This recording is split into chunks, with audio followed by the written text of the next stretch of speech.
Thank you. Now, a few hours after the assassination attempt at Butler, I got a call from a safe food advocate named Kelly Means, who's been fighting for many years to try to end the corruption at CDC and FDA and USDA.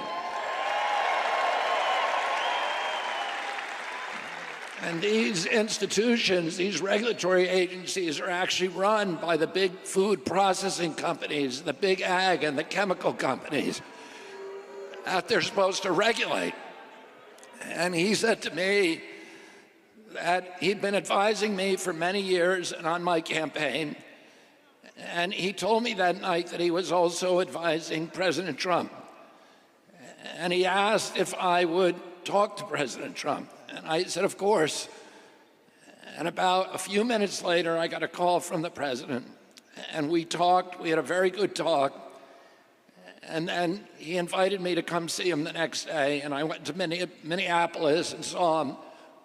We met again a couple of weeks later in Florida. And we talked about, not about the things that separate us because we don't agree on everything, but on the values and the issues that bind us together. And one of the issues that he talked about was having safe food and ending the chronic disease epidemic.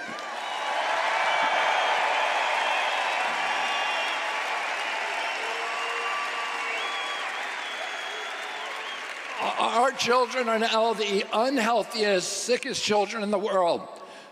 Don't you want healthy children? And don't you want the chemicals out of our food? And don't you want the regulatory agencies to be free from corporate corruption? And that's what President Trump told me that he wanted. He also told me that he wanted to end the grip of the neocons on U.S. foreign policy.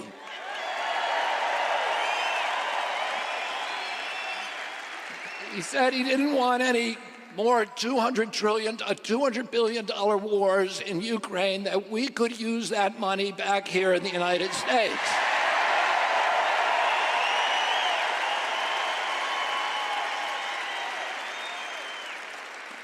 And the safest, the best way to build a safe America is to rebuild our industrial base and rebuild the middle class in this country.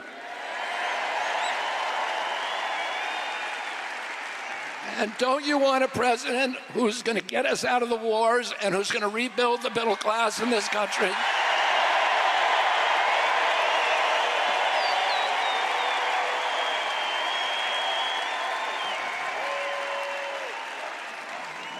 And he told me that he wanted to end the censorship because the whole basis of American democracy is the free flow of information.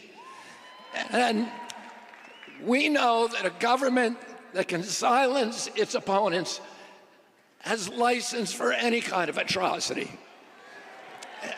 And can you think of any time that you can look back in history and say that the people who were censoring were the good guys? They're always the bad guys, because it's always the first step down that slippery slope to totalitarianism.